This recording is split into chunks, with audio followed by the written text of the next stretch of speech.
But for right now, I'm going to lubricate. Now remember, this is your escape wheel, this is your center, and this is your third and second, which is your great wheel.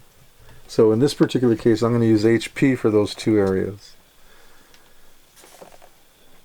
So here's a little bit of lube that's going to go right. Now, what you want to do is you want to load the cup, but the jewel has a shoulder. And I just put my high-powered loop on. Remember, I got my palm on the bench. Mm-hmm. So you've got steady hand. Mm-hmm. I've got my hand on the movement. I'm going to cock it at an angle. I've got a drop of oil on the oiler. And I'm turning the movement at an angle. And my fingers and my palm are steady. And I'm just going to put a drop of oil on the pivot right here like this. And fill the cup with the jewel without getting oil on the shoulder. And when the watch is running, it'll get drawn in. But that's it. Now I still have oil left on my oiler, and I could actually oil the third wheel jewel and pivot with what's left. And I did. And it's enough for me. So I feel confident that we're going to have a nice donut of oil if we were to take the watch apart. I didn't oil a lot, and I could even oil less, okay? Mm-hmm. That's it. Remember, we oiled the barrel jewel before. All of our settings lubricated. So now, we need to lubricate our cap jewel. So the cap jewel assembly is your kiff spring, which is like a Inca block shock spring, but it's called a kiff spring. The cap jewel and the hole jewel. And the hole jewel is friction fitted to the plate. But for the moment, we have to be gentle taking this crab. The kiff spring is kind of like a horseshoe, like a crab claw. And I just barely bend it out of place so that it will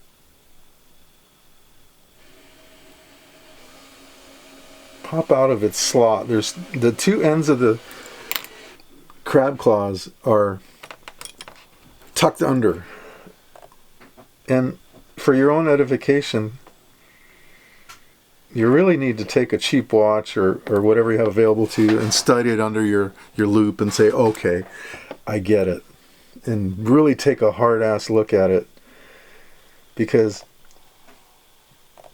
this is probably the most difficult thing. Now, it's a patience thing because you're using a tiny, tiny movement with your screwdriver. I'm using a white 0.6 to spread that spring out of place, but I don't want to bend and crack that spring, and I've broken them before. And I hate the feeling, and I used a piece of Rodico to take the jewel out. Now, some guys recommend that you take your jewels out to put them through the cleaner, but I believe that the cleaning fluid cleans them anyway, and I'm gonna clean the jewel anyway. When you're re-lubricating it. Right now. Look at what condition it's in anyway. Mm-hmm. And I'm handling this jewel with my squared off tweezer, and it's nice and clean. So I've got my sensitive tweezers here, my little ones. So I'm going to lubricate this jewel. I don't know how much you can see with the camera, but I think with the lens I've got on today, it might be difficult. But we may do a similar video tomorrow with a. Well, we will do We'll do one for just this maneuver, won't we? Up super close. A cap jewel or lubrication, and I'm going to apply my loop fogged up, but my other loop has a hole in it for breathing.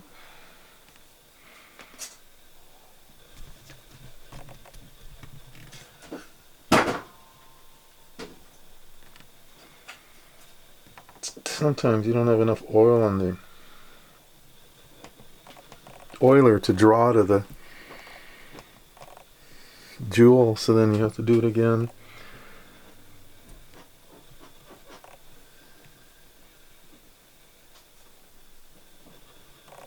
Still not drawn, huh? Hang in there.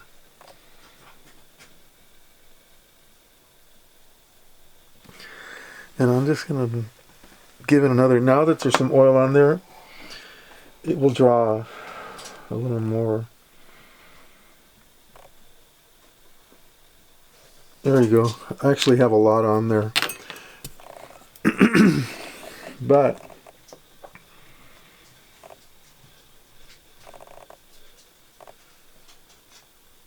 the trick is to hold this jewel and drop it in there.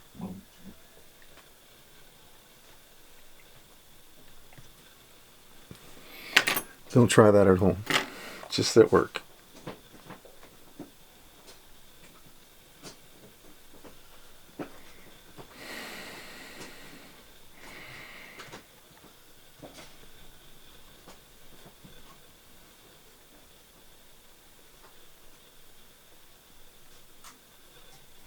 And I'm just, he's sort of not in place.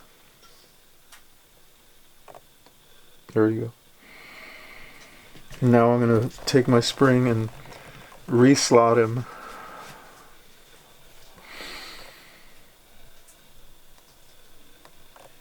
And the little prong of the end of the crab spring, the kiff spring, will snap under the slot.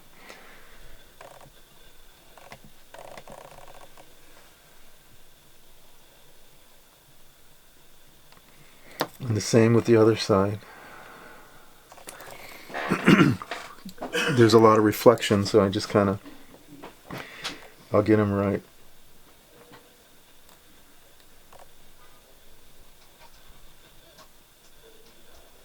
There you go. He's in. So, just kind of clean up any potential smudges on this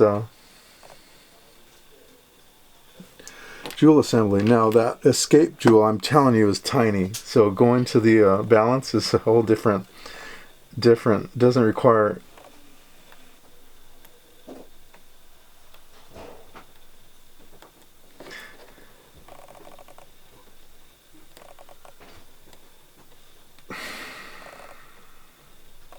as much challenge. Now I'm going to stop the watch so I can safely remove that jewel, because it was jumping around. Because the pivots under there are spinning, and the jewel assembly was out. So the jewel was, you know, the cap jewel was able to float with the whole jewel. It was just loose in there. There's my jewel, and I'm going to inspect him, make sure he's really, really clean. Which he is.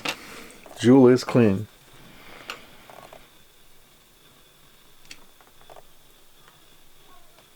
When I'm working alone, I mean, I'm way right in there on that. You know, I'm like intimate with this jewel here. I'm not working at a distance. I'm working as close as I can. I mean, there's probably guys with better eyes than me, but I'm still using a 10 power loop. And then I'm going to oil it and get a drop right in the, flipped over.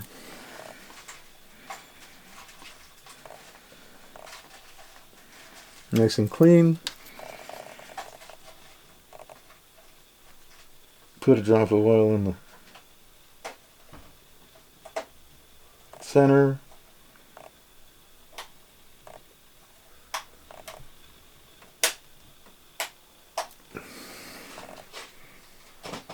Maybe put a tad more.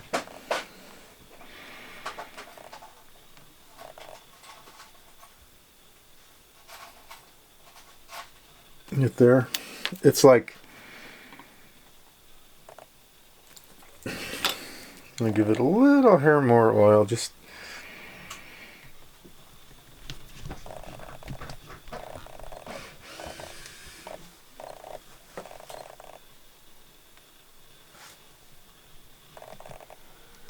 yep, it's like the 3/5. And then I take my hole jewel. I'm using a 10 power loop, so I'm not seeing any dirt. So then I'm just going to pick him up and set him on there, and they will suck together. Just like that. And with my loop, I can see the oil ring inside, kind of like a bubble. And then I'm going to drop him in there gently. Right there. Fell right on his pivot. And then I will take those prongs and tuck them under where they're supposed to be.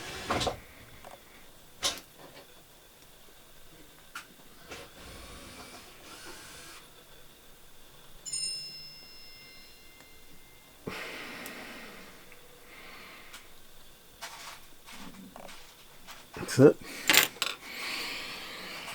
We've had enough chocolate today for Halloween. I don't understand the phrase enough chocolate. Picked up a fingerprint there of mine, handling the movement with my left, with my right. We'll fix that. Probably gonna get